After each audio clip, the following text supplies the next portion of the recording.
You don't want to miss today's podcast. We're going to talk about why have faith in God. And you know why? Because it pleases God. And when you please God, you're going to activate God. And I want to teach you how to do that today. Now I want to remind you about the book, If You Only Knew, the guide to a clueless generation. I don't want you to be clueless. And many of the things I've said today are in this book. It's a booklet. You can read it in a hurry. It's only 5 chapters. And guess what? It's still free to download. That's probably going to change.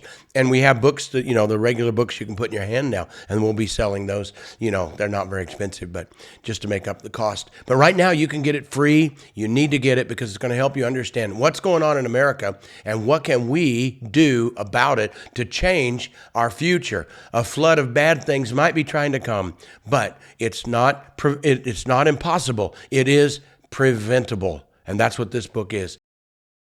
Hello, everyone. Welcome again to More Faith, More Life podcast. I'm so glad to be together with you today. And we are going to talk about faith.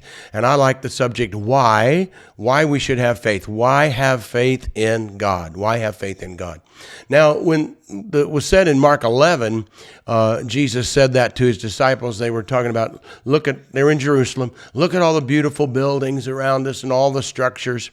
And, you can kind of do that today. We got the best looking churches in the world are here in this country, and the biggest and the best, unless you go back to, the big cathedrals in Europe. But the modern day buildings, some of the best modern day looking buildings in some cities are the churches, and more than one, all scattered about.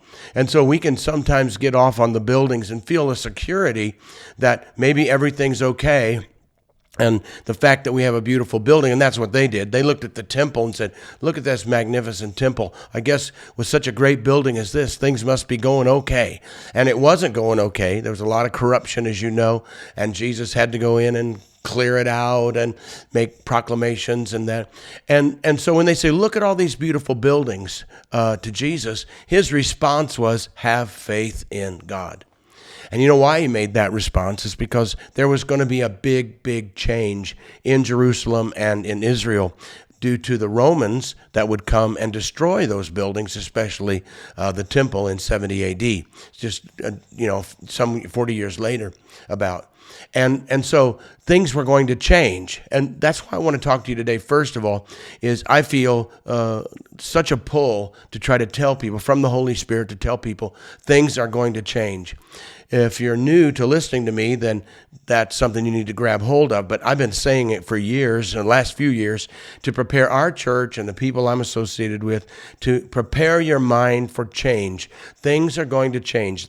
It's similar in my book. It's similar to if I was doing this podcast, which I couldn't in the 1930s, 1929, 1930, and I was doing a podcast and I'm saying, have faith in God. And they'd say, why did you say that? Because things are going to change. And the whole world changed from 1929, well, before in Germany, but 1929 on up to 1930, then on into the 40s and into 1945, when the Nazis and the party was defeated. Hitler was defeated in Europe. And so the whole world changed. Millions and millions died. It was a horrible change. And so now we're at the point where it's like we've stretched the rubber band. You stretch a rubber band only so far, and then it's going to snap. And we're stretching the rubber band where it's almost ready to snap. Everything is in place. We just had recently, we have North Korea shooting off missiles. We say, you can't do that, and they did it anyway. We have an alliance happening between Russia and China and probably North Korea. And then we've got the conflict in the Middle East and in Ukraine. And all these are signs of things are going to change. We have the economy, our economy, in the United States is stretched so tight now. We're printing money we don't have. We're living on borrowed money. The economy is in a mess, with our countries being flooded by other people from other countries that are not wanting to be Americans. They're wanting to get in. They're being planted into our country. Not all of them, of course. So just so much that our world is going to change. You can't stretch this rubber band much farther until it snaps. So that's why I'm saying today, have faith in God, and I want to say why. Have faith in God.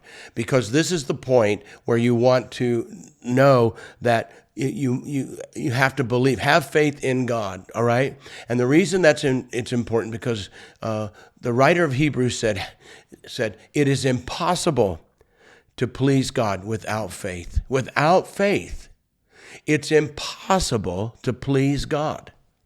Now, you may be a churchgoer, you may not. You may be going a lot, you may go a little, you may not go at all, whatever. But this applies to everybody. Without faith in God, without faith, it is impossible.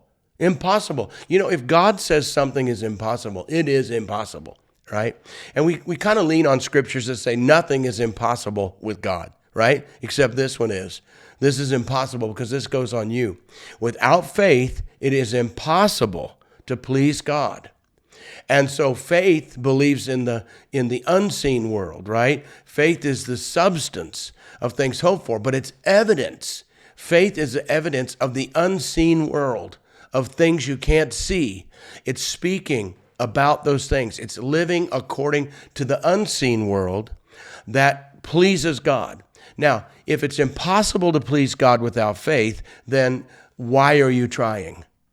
Why do you not have faith, or why do you not have that faith in God? We try to please God. How do most of us try to please God? We try to please God by our behavior, right? By being good, we try to please God. Well, we should be good. But in this case, it is impossible to please God without faith, right? Now, let me tell you something. I already know you have faith. How do I know you have faith? All right? Every time you walk into a room and you flip the light switch on, you have faith. You have faith that if you do the switch, lights are going to come on. If you didn't have faith, you wouldn't flip the switch, right? You just wish lights would come on. Now, let me give you an example. I wonder if anybody's ever done this besides me. Have you ever been, let's say, at your house and the electricity goes off and it stays off for some hours or whatever? How many of you have ever had the electricity go off, but you walk into a room, the electricity's off, but you walk into a room and flip the light switch anyway? And you go, oh, how dumb can I be? I know the electricity's off. But your faith, your habit, you had a habit of faith, right? You had a habit that if you flip the switch, lights are going to come on. Now, in this case, they didn't come on, but they will eventually again, right? They didn't come on, but the point being is you had a faith habit. Even when you knew in your brain the electricity's off, your faith habit flipped the switch anyway. And then you go, oh, what was I thinking? I knew the electricity was off. And so when we develop faith, we get a faith habit. You can have faith. You have faith that when you like in my car, if you push a button, I got a push button start. If you push the button, put the foot on the brake, push the button, it's going to start. I have faith it's going to. Rarely does it never. It always does. My faith works. My faith works. I have faith in it that it's going to work. If I say I'm going to come and pick you up at 2:00 and I go and push the button and it starts, I have faith I'm going to be there at 2 because I have faith my car is going to work. I don't sit around my house going, oh, what if it doesn't work? What if it doesn't work? What if I can't get it to start? I don't even think about that. I say, I'll be there at 2. I go push the button, it starts, and I go. And that's how faith works. And so you have faith. You have faith that your car will work. You have faith the lights will work. You have faith that your microwave will work. If you push the number on it, it will work. And so you're operating in faith, and you're not worrying that your microwave won't work. You don't even think about it. You have a habit of faith when it comes to appliances, or, you go to the ATM, you want to withdraw money. You don't drive the whole way there. Oh, what if it doesn't work? What if I push all the buttons and money doesn't come out? What are we going to do? No, you have a faith habit. You just don't even think about it. If money didn't come out, you'd really be surprised. You'd be surprised, wouldn't you? And so we have tighten that up. We have faith that's operating in the everyday world. We just don't call it faith. Now, what if you had faith in God in the same way towards God that it was a habit of faith? You think in terms of faith. So when it comes time to pay your bills, you have faith that it's going to work because God is on your side. Because by faith, what have you been doing? Faith pleases God. And if you're not pleasing God, then you're not going to get the help from God that you'd like to have. It's not that he doesn't like you. It's not that he has judgment on you. It's faith pleases God. And then if you're not walking by faith and you're just hoping that you can please God anyway, it's not going to work. He makes it obvious. And so you need to have faith in God. And you apply your faith to your job, your home, your children, and you begin to believe God's word, and you believe in the kingdom of God, which you can't see, it's invisible, but you know it's working. You know the kingdom is here.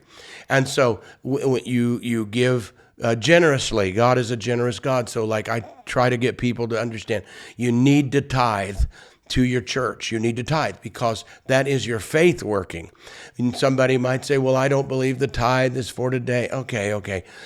I have a teaching on that probably will change your mind. But that nevertheless, do it by faith. Do it not by law.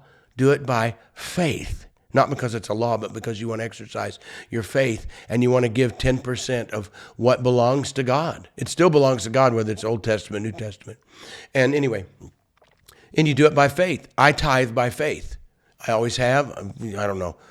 35 years I've been tithing way over 10%, but nevertheless 10%. That's something you can do by faith.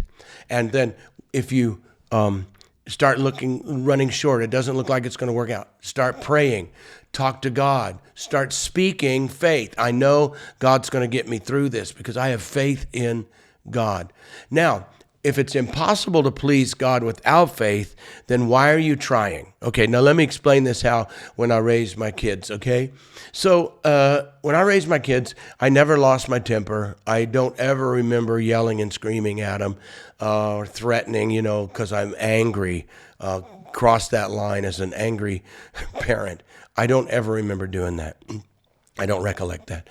And here's the reason why. When things would not go right, and especially when they were teenagers, and they wouldn't be doing what I want them to do, or they weren't acting the way I wanted them to act, or they were doing things I didn't want them to do, I didn't lose my temper and yell and scream. I would go to them and say, look, here's the problem. You doing this causes me, I am not happy. I am not pleased. That's it. And why is that important? Because I tell them, look, when you make me happy, when I'm happy, I'm generous.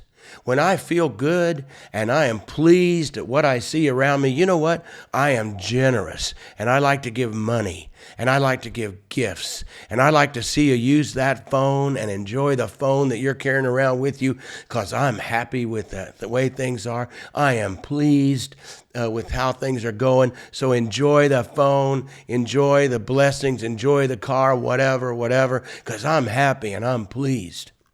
But if I'm not happy, then I don't feel so generous. And kids, right now, I'm not happy. I'm not pleased with what I see. And so you know what? I'm not feeling generous when it comes to the car.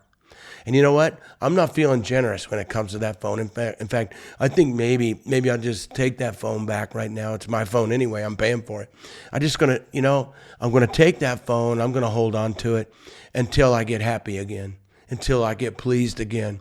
So if you can please me and you can make me feel pleased and happy and satisfied, you know what? I'll feel generous again. And then phones will come back and cars will come back and money and blessings will come your way. Didn't have to lose my temper. Didn't have to yell and scream. I just said, look, all you have to do is make me happy, right? Make me pleased. And it worked. It worked for me. And I never had to lose my temper. I just explained to him. Now all you got to do is make me pleased again. And that's how it works with God. God gets generous when he's pleased with us, right? He's not mad at us, but he's not pleased with what he sees because faith pleases him. He wants us to have faith in him, faith in his system, faith in his word, faith that giving time, talent, ability is worth it. It's valuable. It pays off. And you have faith in God's system that you go to church, you believe in God, you pray, you walk by the fruit of the Spirit where you try to put that standard on yourself to have love and joy and peace and patience and kindness and those things. And you require that of yourself because you want to walk in the Spirit, because you have faith in God that walking by the Spirit is better than walking in, shall we, Old Testament or King James, walking in the flesh or walking in the natural feelings that everybody else has. They get angry, they get jealous, they throw a temper tantrum, right? All those things that people do, and they criticize other people, they judge other people, they get offended. You know what? Normal, regular old people, that's what humans do, but not me, because I have faith in God that walking by the Spirit is going to pay off. Walking by the Spirit is the way to walk. Walking by the Spirit, love, joy, peace, patience, kindness, those. Walking by the Spirit, going to church because God created church, worshiping Him, giving my time to Him, giving my money to Him is worth it. And I know a lot of other people, they're not doing it. They're not doing it. These people don't do it. They seem to be good. But I want to please God. And there are times when the world changes that you need to have a habit, just like flipping on the light switch, pushing that button to start the car. You have a faith habit that if the world changes, what has that got to do with me? And so recently I was asked, what about what's going on in the world? Because there are threats of economy and terrorism and wars in different places and threats of war and housing market doesn't look good and the banks and the economy, all those things. And he said, what do you think about that? Because if that's going on, then it looks to me like, that evil is really moving. I said, hold on. Yeah, that's true. Those things are happening. What's that got to do with me? I'm not in that kingdom. I'm of another kingdom. My kingdom goes on in spite of that and corrects that and helps me. So I want to walk by faith no matter what I see, no matter what everybody else does, no matter what happens in the world. My faith is in God and in His system. And when I do that, I please God. And when I please God, He helps me through the outer parts because that's not His kingdom. He can override it. He has the ability to increase finances and increase what you have, multiply what you have. He has the ability to make blessings come, things not break. Surprise finances come in, answers that that you needed. Answers come, bonuses come. You get a raise at work. You find a better job. Things happen in relationships better. Your kids are loving you, and they love God, and they love you, and there's a family tie there. That's a blessing, and all those things can come about in your life because then God is active because He's pleased, right? Just like I said, if I'm not pleased with what I see in the house, then I lose my generosity. I'm just not in the mood to just give out and give out and give out. I hold back until I'm pleased again. And so I did that as a parent. It worked very well. And I think I taught them a lesson about God. If you please God, the blessings will come, the help will come, the encouragement will come, the multiplication of things that continue to work, they don't break, just on and on the blessings come. And financially then you have that God advantage financially where God will stretch the money, God will increase, surprises will come, raises will come, just things will happen. Things will happen when God is pleased. Are you getting that today? So here's the first part. I'm going to try part 2 next time of why have faith in God. But this is part 1. Why have faith in God? Faith pleases God. When God is pleased, it activates an enormous amount of blessing that others who don't live by faith, and it doesn't mean they live by sin, doesn't mean they're bad people, but they don't live by faith. And so faith pleases God. And so you need to activate your faith in the Word of God, in the character of God, in the ways of God, in the Spirit of God, all those ways. And things you can do by faith. There are things you can do. And even financially, when it looks like, oh my, I can't afford to tithe sometimes, or I don't afford to give. That's when please God and do it by faith and watch God work. Are you getting this today? I hope you are, because I want you to start living by faith, acting by faith, living to please God, and your life will change forever. Until next time, bye-bye.